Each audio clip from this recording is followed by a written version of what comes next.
Welcome to day 2 of Dublin Bowie Festival.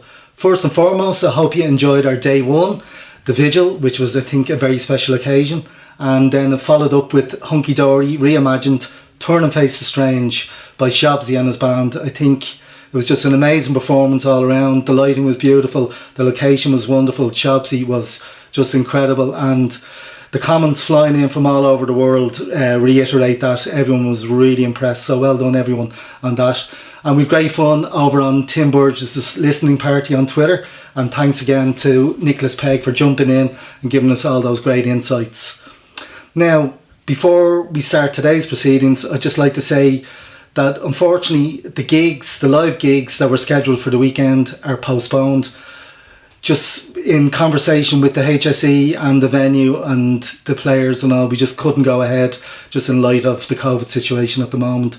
So they will be happening though, so all you ticket holders, just hold on, we'll send you all an email and with the new date whenever that's possible, hopefully February or March, fingers crossed, but it will happen. But in its place, at the same time, we will be showing concerts from some of the players involved.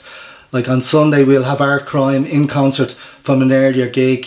On Saturday we've Brian Brody from the London Boys giving you some tunes. And at Saturday at 9 o'clock we've a special edition, Bowie Raw from the Grand Social, featuring some of our best musicians. So that'll be broadcast at 9 o'clock. And then on Friday we'll have some members of I Heart Bowie and some extra footage as well that we found. So again, that's all free. It'll be available to see on our website, www.dublinbowiefestival.ie. So tune in for all them, and I'm sorry about that, there's nothing we could do. Now, as well as that, I'd just like to thank everyone who's made donations to the festival. It's much appreciated. People have donated from all over the world, and it's so important that it keeps our festival going, and we'll also contribute to the musicians and the running costs of the festival. So thank you profusely for that. Thank you very much. So tomorrow's event is a very special presentation by our good festival friend Dr. Niamh Shaw. You might know Dr. Niamh from School Hub or her appearances on Ryan Tubridy's radio show as the science correspondent, and she's been on the Late Late and Tommy Tiernan as well. Niamh's mission is to go to Mars, and she's a very dedicated woman, very funny and entertaining too. So she is giving us a presentation on her mission to Mars, and to tie in with our 50th anniversary of Hunky Dory, we're calling it Is There Life on Mars? So tune in for that. That's at 7:30 tomorrow. It's free again. All ticket holders, you'll be sent an email link an hour before to tune in, but it's on our website anyway and our Facebook page. So hope you enjoy that. And then for tonight's proceedings, we have a very special presentation by Professor Alex Sharpe. Alex is a professor of law at Warwick University in England. She has a book coming out called David Bowie and the Limits of the Law. And for Dublin Bowie Festival 2020, she gave a really interesting and entertaining presentation on Bowie's use of William Burroughs cut-up techniques. And everyone who was at that left really entertained and informed, and they really enjoyed it. So she offered to do another presentation for us for this year, and of course we couldn't say no because the other one was so good. So this is called Authenticity, What a Drag. So sit back and enjoy.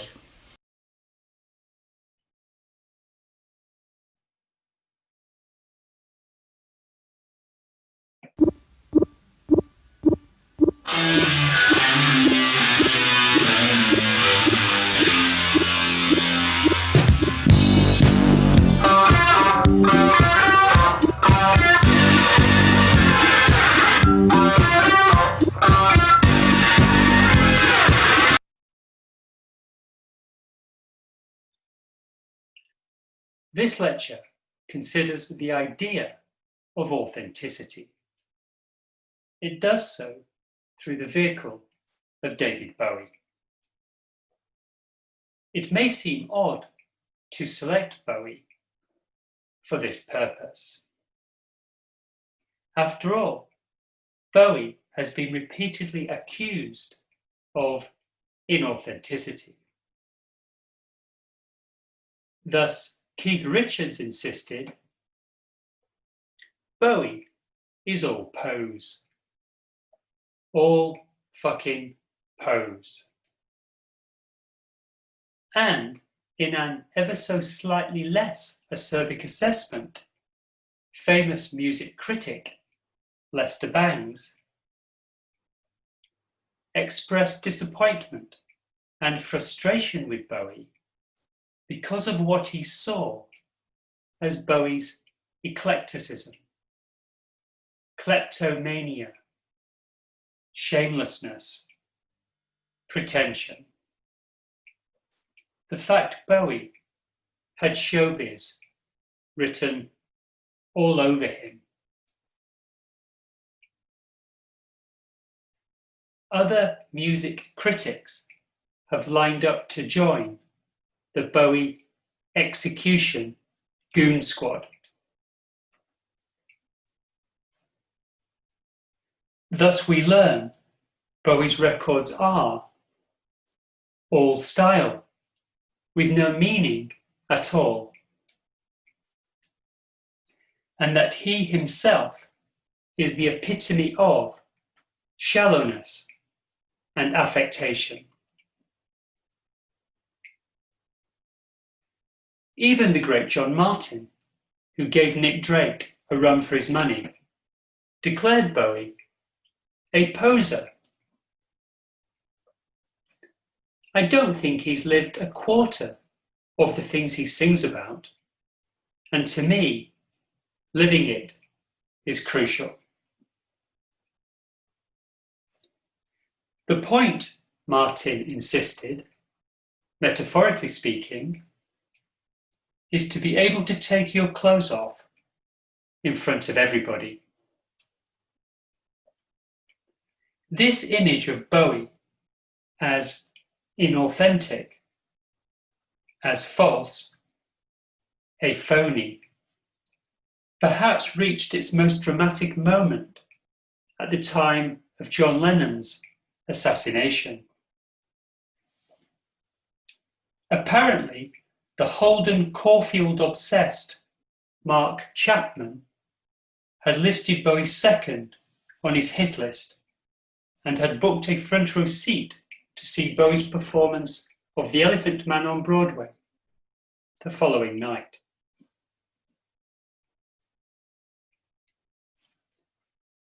This view of Bowie as inauthentic couples authenticity with truth.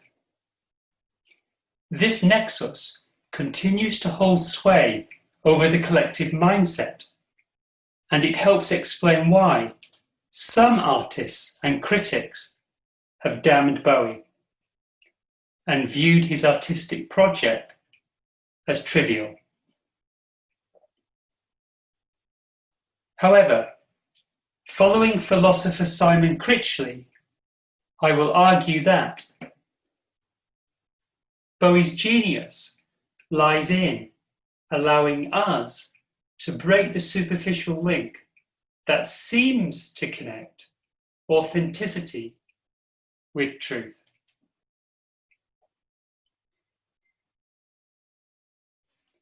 I will not attempt to defend Bowie against accusations of inauthenticity, albeit a case can be made for doing so, at least in some respects. To mount a defense of this kind would be to miss the point. After all, in the face of such accusations, Bowie simply shrugged. Not because they were ridiculous or untrue, but because inauthenticity was something he embraced, and to powerful artistic effect. Bowie's approach led music journalist John Savage to describe Bowie as the first postmodern rock star. Indeed, Bowie has described himself as a representative of an embryonic form of postmodernism and as responsible for a whole new school of pretension. he was supremely aware of his inauthenticity.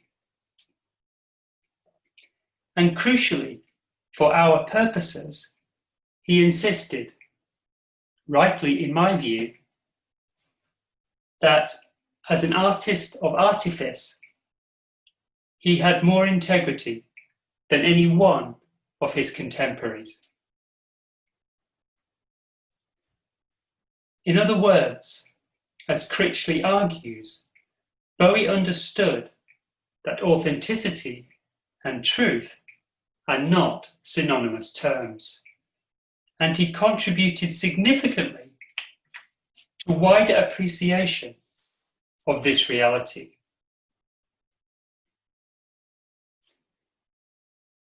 While Bowie often made tongue-in-cheek and off-the-cuff remarks, his claim of integrity should not only be taken literally, but seriously. My central claim, then, is that Bowie's work is truthful as opposed to authentic, deeply meaningful rather than a matter of provenance. Indeed, understanding these distinctions is essential to understanding Bowie and the sublime quality of much of his work. In making this case, it is first necessary to provide an analysis of the concept of authenticity before proceeding to consider how Bowie subverted it, or at least particular understandings of it.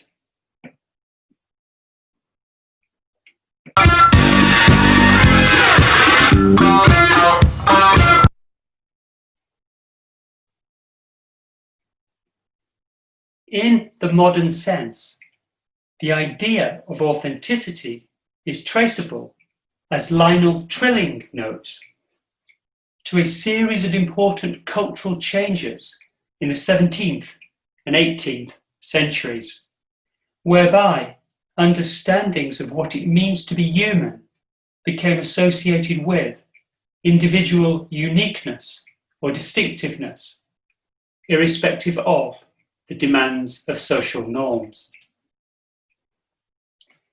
This shift, which found philosophical and literary expression through Romanticism, was associated with the rise of market liberalism and increasing awareness of its ideological effects.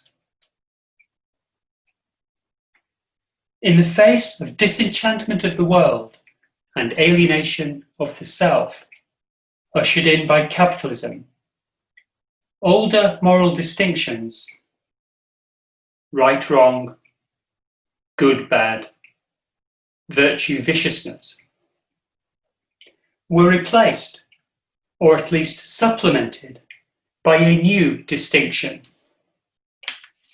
real, fake.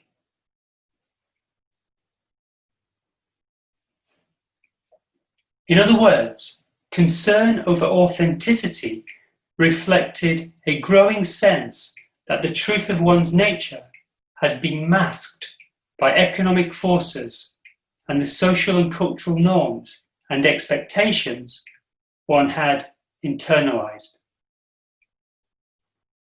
According to Charles Taylor, this led to increasing awareness of what he has referred to as internal space, or inner life, something that emerged as separate from one's public self.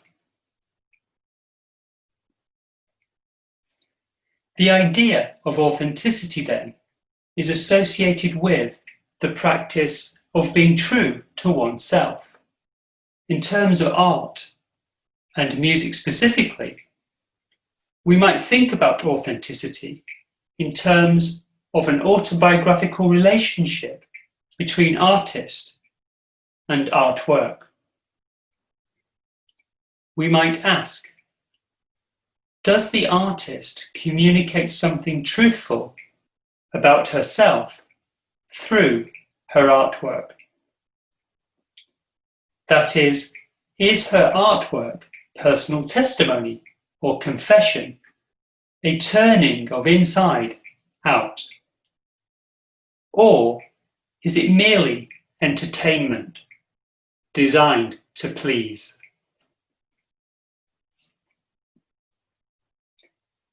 Or we might shift our attention to the authenticity of performance and ask whether an artist bears her soul emotionally.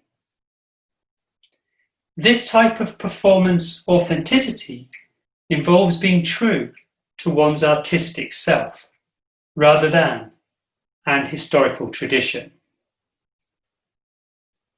The idea of musical authenticity has also been associated with ideas of autonomy, an uncompromising attitude, non-conformity, a back-to-basics approach, a DIY ethos, and a refusal to sell out. That is, a refusal to allow commerce to trump art. Indeed, some combination of this set of ideas can be seen to run through a series of musical forms, including jazz, folk, blues, rock and roll, rock, punk, grunge, hip-hop. Indeed, not selling out is such a powerful refrain within rock culture that it has become part of its mythic structure.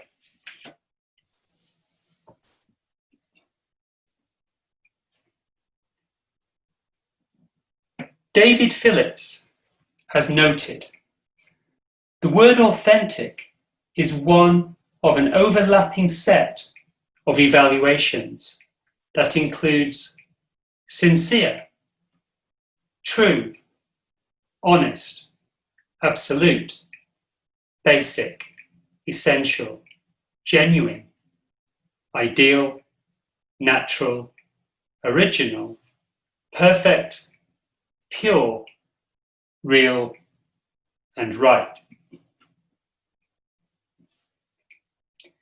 In other words, authenticity is only one means of assessing individuals and their art, while at the same time there appears to be some degree of slippage between authenticity and these other evaluative terms.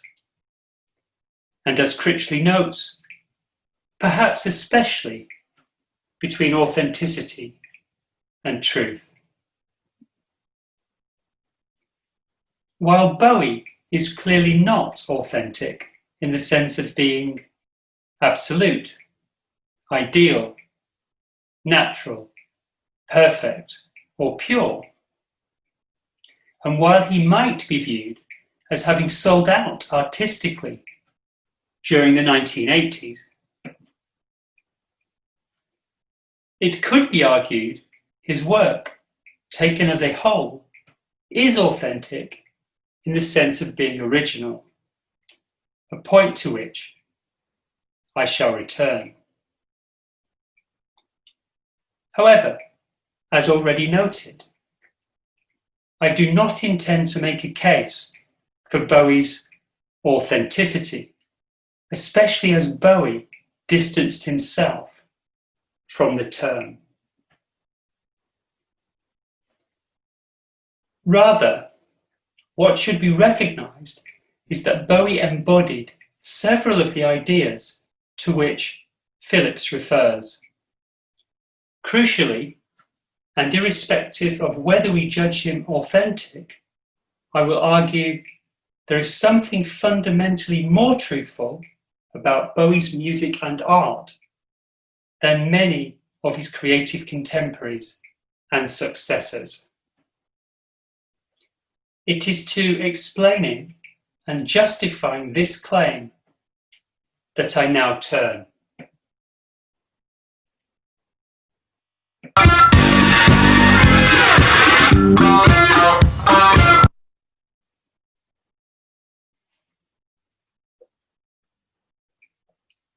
David Bowie challenged the notion of authenticity, its claim to authority, its hotline to truth. Michel Foucault's insistence, "Do not ask me who I am, and do not ask me to remain the same," might be read as a kind of Bowie manifesto.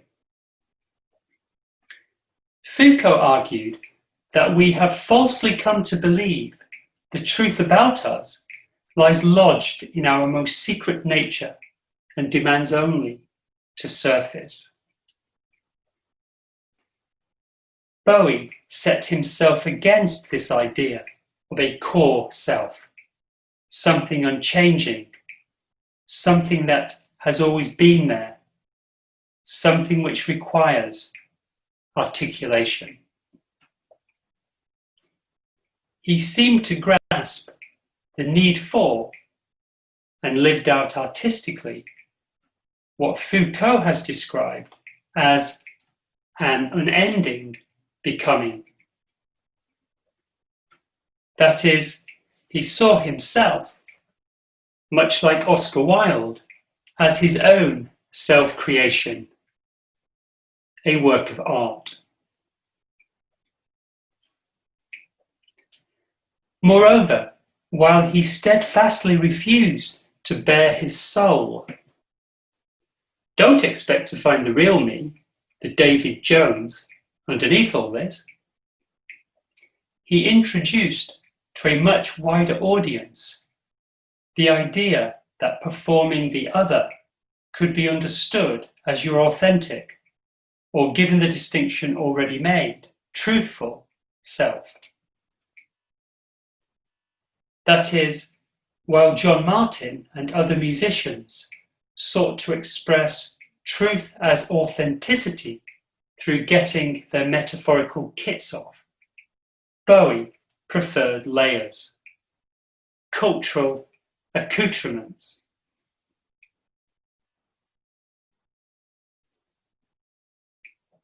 While Bowie found the demands of authenticity understood as referring to some kind of deep self to be a bore, he remains one of the most truthful artists precisely because he grasped what Simon Critchley has described as the truth of inauthenticity. Further, in terms of Charles Taylor's distinction between inner life and the public self, Bowie, though perhaps likely to be seen by Taylor and others as superficial on account of his celebration of artifice, emerges as a public self, or selves. Indeed, through emphasizing surface over depth, Bowie laid ground for establishing communal bonds with his audience. He did so precisely because, unlike many singer-songwriters of his generation and since, he refused to penetrate audiences with his truth.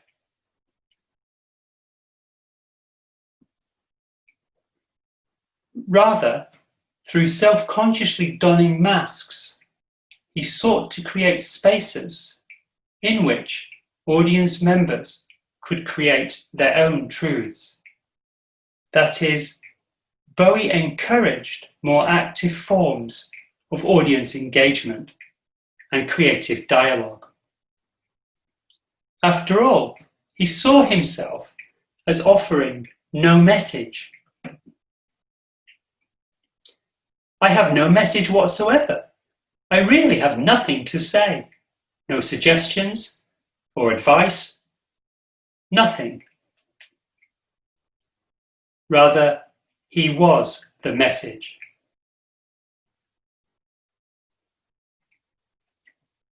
Through his music and performance, he shone a light on what is artificial in rock and the wider culture. He did so through an explicit strategy of fabrication and through letting audiences see the seams of fabricated things. In doing so, he enabled us to escape from being riveted to the fact of who we are.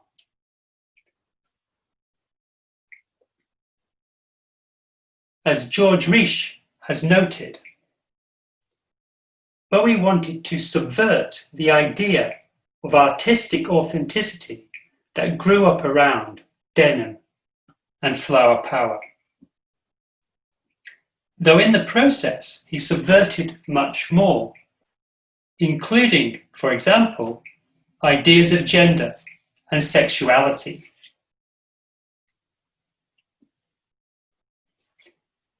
The politics of the 60s involved a search for authenticity. This carried over into music and broader youth culture. Indeed, it was already present in folk music, which of course is from where Dylan's musical earnestness, his embodiment of the spirit of Woody Guthrie, sprang.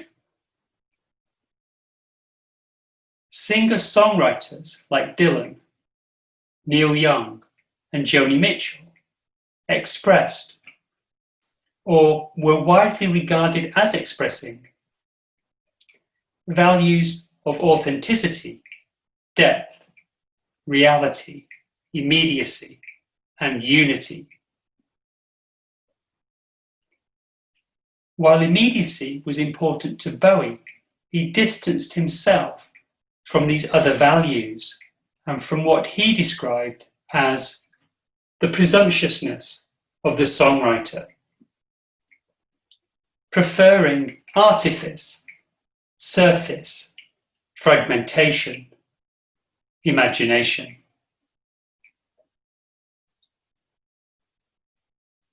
We might think of Bowie through the lens of situationism as subverting the spectacular function of celebrity. Certainly, we might contrast the innocence of the self-styled authentic rock star with Bowie's knowingness.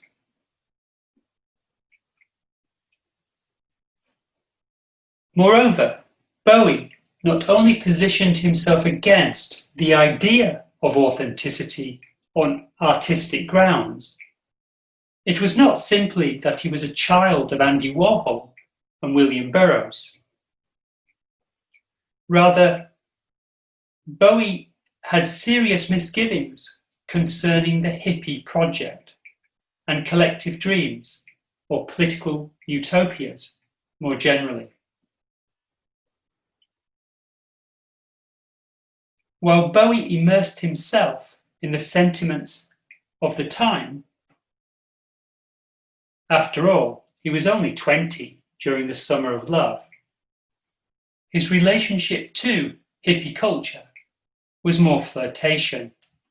He was never really of it. He never got it off on that revolution stuff. What a drag.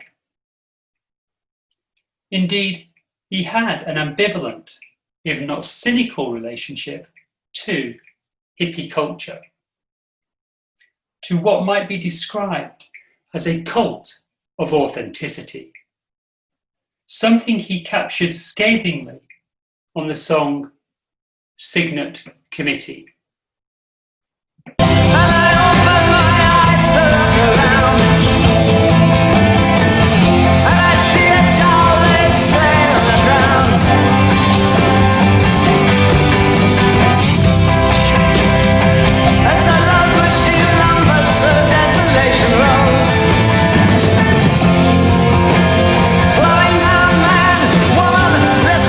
It's gone, but not here anymore.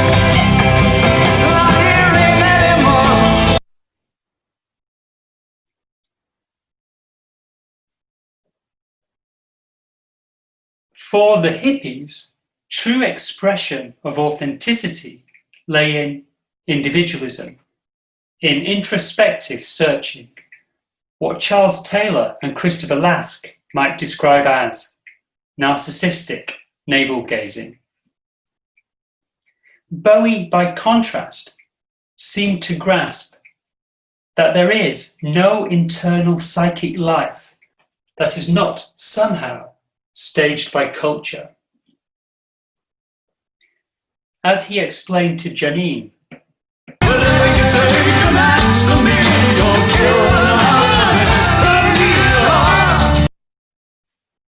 in other words, being authentic is hard because authenticity is an illusion. Or, as Bowie put it, it's so hard for us to really be.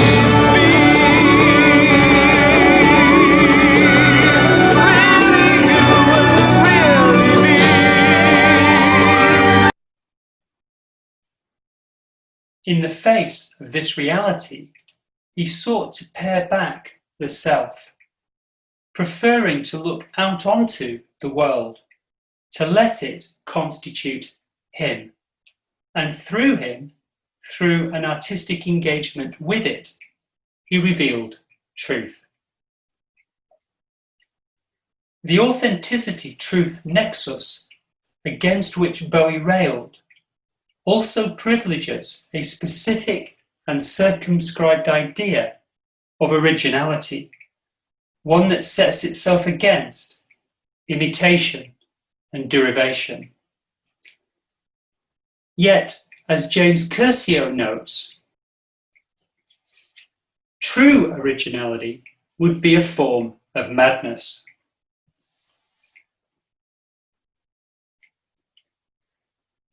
As Will Brooker points out, drawing on philosopher Roland Barthes, everything has been done before. All that remains is to select, to mix, and to play with the multiplicity of existing art objects and other cultural things. And of course, Bowie is highly original in this sense.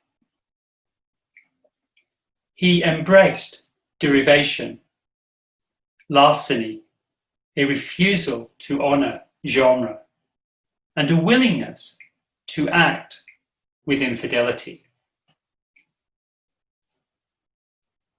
As he pointed out on his 1995 Outside album,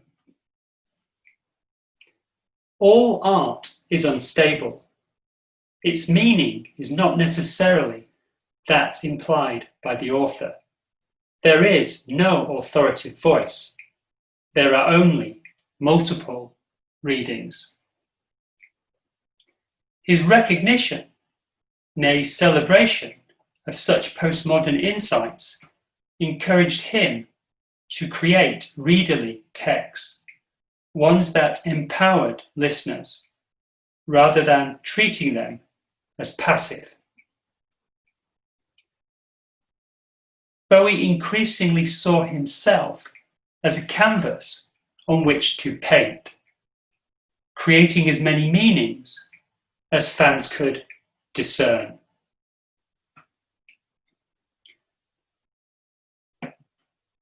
The strength of my work, he insisted, rests on there being as much room for multi-interpretation as possible.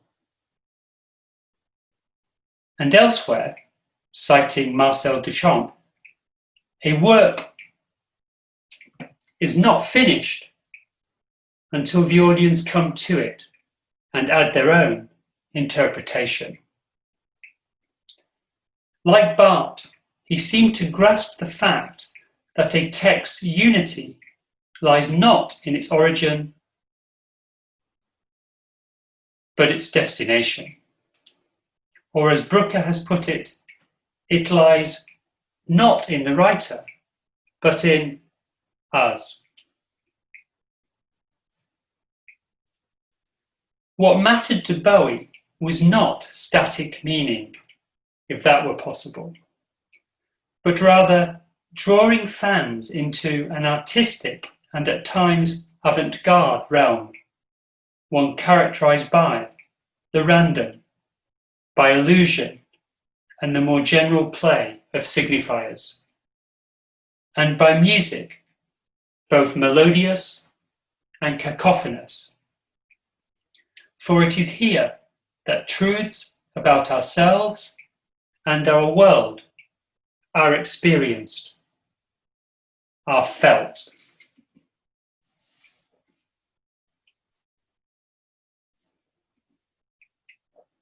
In exploring these truths, we could explore many themes within Bowie's work. Here we will consider two: the personas through which the studied faker encountered the world, and the lyrical and musical dissonance that lie at the heart of some of his best songs. In both contexts, we will see the truth of inauthenticity come through. In essence, Bowie imparts some important art life lessons. And as Simon Critchley has observed, the filthiest lesson Bowie's all good art imparts is that inauthenticity goes all the way down a series of repetitions and reenactments, fakes that strip away the illusion of reality in which we live and confront us with the reality of illusion. This is, of course, how Bowie viewed hippie authenticity. His throwaway line, "What a drag," operating as a double entendre, meaning both bore and confection.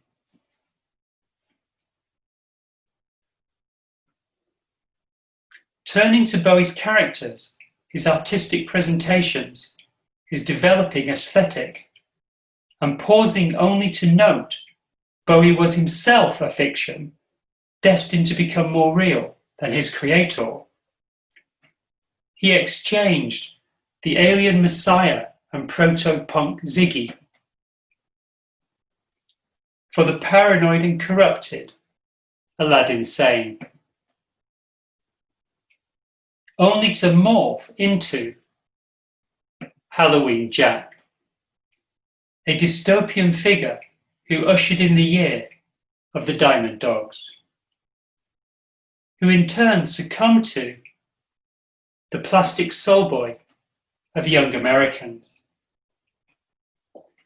only to be sacrificed on the slab of the emotionally distant Thin White Duke, a character who gestured aesthetically toward German modernism and the avant-garde. And finally, to Pierrot, the tragic comic fool clown of Scary Monsters. In other words, throughout the 1970s, and with corpses piling up behind him, Bowie's dance went on and on. Turn and face the strange changes. Moreover, because Bowie sought to privilege surface over depth, truth over authenticity, exchanging masks proved necessary, because the mask, as Erikson St. Clair has pointed out, ceases to be useful when it comes to be considered something more serious than simply a mask. A problem that can and likely will arise if a character is lived out too long. Each of these characters provided Bowie with a perspective onto the world. In seeing the world through his characters and through drawing on a multiplicity of cultural and musical reference points in putting them together, their look, their sound, their sensibility, Bowie effectively placed himself in the position of the other. Thus, in constructing Ziggy, he drew, in true bricolage fashion, on a diverse range of cultural phenomena, including Japanese kabuki theatre, mime, Stanley Kubrick's Clockwork Orange and its droogs, the legendary Stardust Cowboy, Judy Garland, fringe New York music, aka the Velvet Underground, androgyny, and science fiction. With The Thin White Duke, he drew on Thomas Jerome Newton, the extraterrestrial character he played in Nick Rogue's film, The Man Who Fell to Earth, and on German Expressionism, an aristocratic sensibility and a totalitarian mindset, as well as on soul music and krautrock. We need to remember here that Bowie was essentially an actor, a debt he owed, at least in part, to Lindsay Kemp. That is, he understood his own performing and his relationship to his audience in actorly terms.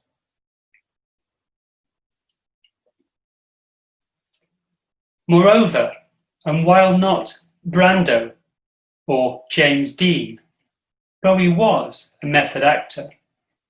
He did not simply play a role for the duration of a show.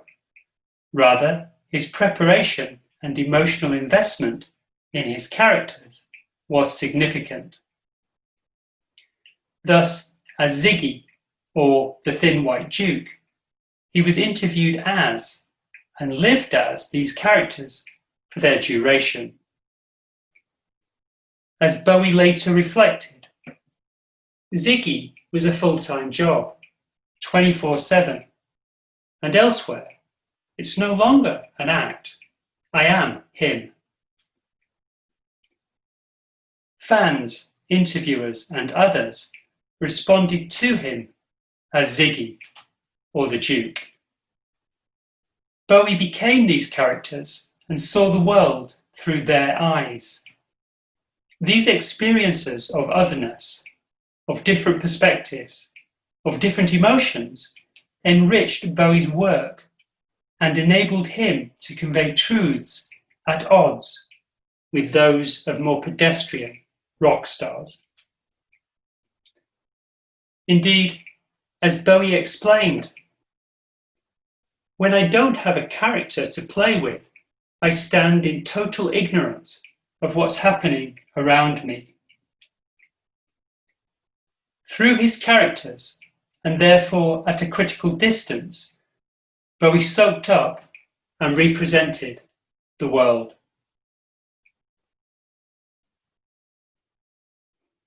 Turning to his songs, Bowie seemed able to trigger a sense of yearning.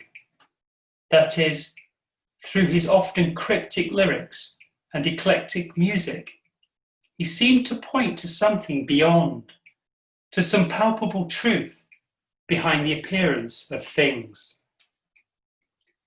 And while Bowie moved relentlessly from illusion to illusion, he always seemed to get closer to a felt corporeal truth than those who accused him of fakery. We might say fans recognized themselves, or at least their possible future selves, in the gaps that peppered Bowie's words, sounds, and visions. In the spaces between melody and cacophony. Rather than unity or wholeness, Bowie offered the truth of fragments. Sweet Thing, Candidate, Sweet Thing Reprise on the Diamond Dogs album provides a particularly dramatic example, conjuring up a set of affecting images. Listen to this part of Sweet Thing.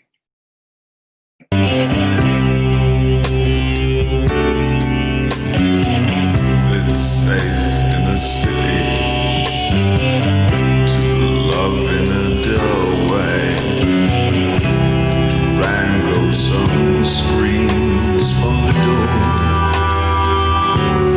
And isn't it me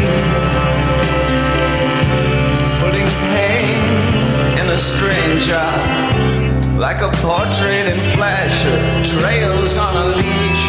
Will you see?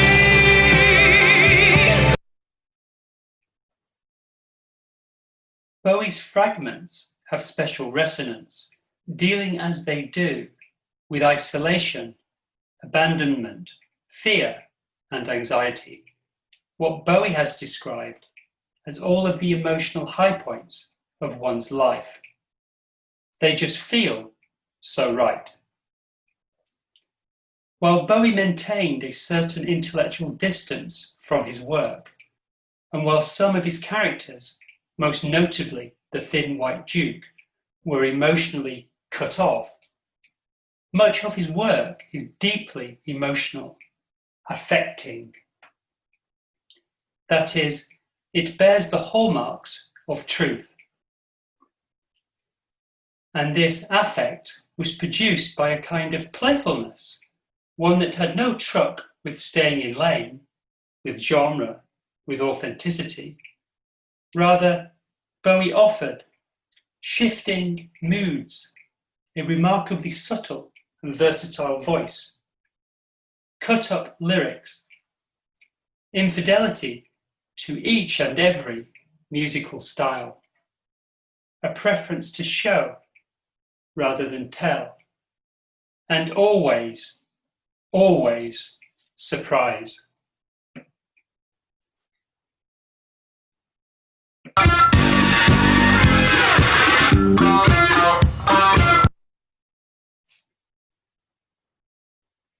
In this lecture, I have contrasted authenticity with truth and drawn on Bowie to argue not only does truth not depend on authenticity, but in the most important sense, truth is best understood and experienced as inauthenticity.